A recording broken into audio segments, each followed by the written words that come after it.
નમસ્કાર મિત્રો, શ્રી રામકબીર હાઈસ્કૂલ તરફથી હું ઘનશ્યામ રાઠોડ ફરી એક વખત આપનું હાર્દિક સ્વાગત કરું છું. ધોરણ 9 ની પહેલી પરીક્ષા એટલે કે પ્રથમ સામયિક પરીક્ષા હોય, દ્વિતીય સામયિક પરીક્ષા હોય કે વાર્ષિક પરીક્ષા હોય, 2 ગુણની અંદર આ કે ની કિંમત શોધો વાળો દાખલો તમને પૂછાય છે. તો આજે આપણે એનો નિકાલ કરી જ દઈએ. એટલે કે ની કિંમત કેવી રીતે શોધવી, ચાલો તો રકમ જોઈએ કે જો x-1 A p of x નો એક અવયવ હોય તો k ની કિંમત શોધો. તો સાથી મિત્રો, અહીંયા મને p of x ની રકમો કેટલીક મેં લીધેલી છે, બરાબર? જરા ધ્યાનપૂર્વક જોતા જાજો. x-1 એ એક અવયવ p of x નો છે એવું કહી દીધું છે.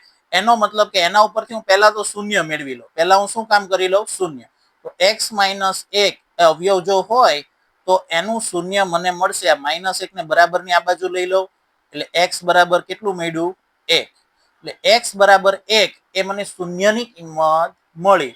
હવે જો હું p of x માં x ના સ્થાને આ શૂન્ય મૂકી દઉં 1, તો મને એનો બહુપદીનો જવાબ કેવો મળે? 0. તો હવે જ્યાં મને x દેખાય ત્યાં હું શું મૂકી દઈશ? 1. ક્લિયર થઈ ગયું? ચાલો તો મારી બહુપદી આવી છે.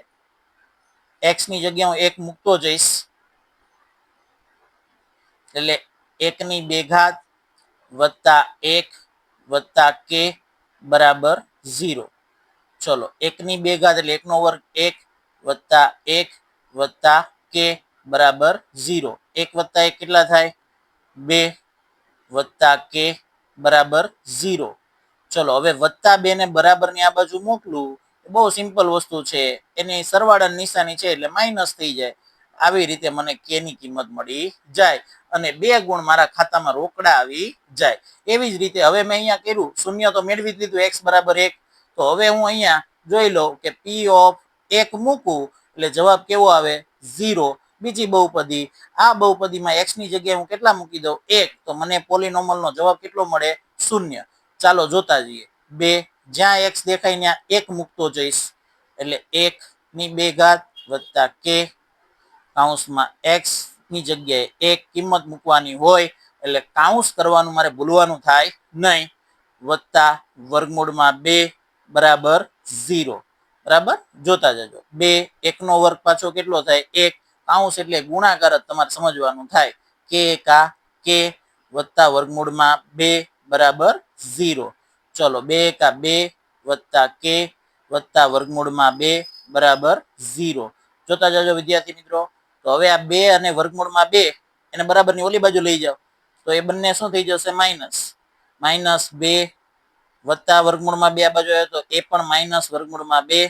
બંનેમાંથી મારે માઇનસ નિશાની સામાન્ય કાઢી લેવી છે. તો કાઉન્સનો નિયમ છે તેમ કાઉન્સની બહાર જો માઇનસ કાઢું તો અંદરની નિશાની શું થઈ જાય? બદલાઈ જાય. -2 હતા તો +2, માઇનસ વર્ગમૂળ 2 હતા તો પ્લસ વર્ગમૂળમાં 2. તો આ આપણો k નો ફાઇનલ આન્સર થઈ ગયો અને 2 ગુણ આપણે ખાતામાં રોકડા કરી લીધા. હજુ આવી 2 રકમ સોલ્વ કરી લઈએ એટલે આપણને વધુ કોન્ફિડન્સ આવે. ગણિત મિત્રો જ્યારે જેમ જેમ તમે વધારે રકમ સોલ્વ કરશો તેમ તેમ તમને વધારે મજબૂત બનતું જશે. હવે શૂન્યની કિંમત તો મને ખબર જ છે કે x-1 અવયવ હતો તો શૂન્ય મારું શું હતું? 1. તો x ની જગ્યાએ 1 મૂકું એટલે જવાબ કેટલો આવે? 0.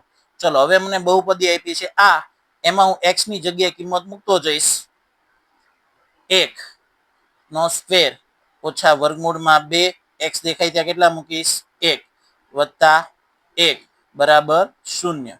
ચલો કે 1 નો વર્ગ કેટલો થયો? 1 ઓછા વર્ગમૂળમાં 2 એકા વર્ગમૂળમાં 2, 1 નો ગમે એની હારે ગુણાકાર કરો, જવાબ તે મૂળ સંખ્યા પોતે જ આવે છે અને વત્તા 1 બરાબર 0. ચલો k એકા k ઓછા વર્ગમૂળમાં 2 અને વત્તા 1 બરાબર 0.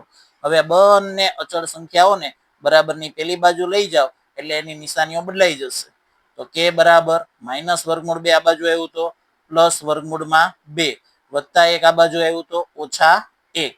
ક્લિયર થઈ ગયું? તો આ મારો જવાબ બની ગયો k. ક્લિયર થઈ ગયું? આવી રીતે આપણે 2 ગુણ લેવા એ ખૂબ આસાન છે પણ પ્રેક્ટિસ જરૂરી છે. પ્રેક્ટિસ વગર કંઈ થતું નથી. જેટલું તમે વધુ ને વધુ પ્રેક્ટિસ કરશો. ચાલો હજી એક દાખલાની પ્રેક્ટિસ કરી લઈએ. તો ફરી પાછું અવયવ તો મને ખબર જ છે x - 1 તો શૂન્ય મને કેટલું મળ્યું હતું 1 બરાબર x - 1 બરાબર 0 લઈ લીધું તો x બરાબર 1 મળ્યું હવે x ની જગ્યાએ કોઈ પણ બહુપદીમાં એટલે કે ઉપરોક્ત રકમમાં 1 મૂકું એટલે એનો જવાબ કેટલો આવે 0 ચાલો હવે બહુપદીમાં જ્યાં x દેખાય ત્યાં હું શું મૂકતો જઈશ શૂન્ય સોરી 1 મૂકતો જઈશ એટલે x ની જગ્યાએ 1 નો વર્ગ ઓછા 3 x દેખાય ત્યાં 1 વત્તા k બરાબર 0 ચલો k 1 નો વર્ગ કેટલો થાય 1 ઓછા 3 એકા 3 વત્તા k બરાબર 0 ચાલો તો k એકા k ઓછા 3 વત્તા k બરાબર 0 k વત્તા k બે વખત k આવ્યા તો એને આપણે શું લખીશું 2k ઓછા 3 બરાબર 0 ઓછા 3 ને આ બાજુ લઈ જાઓ એટલે 2k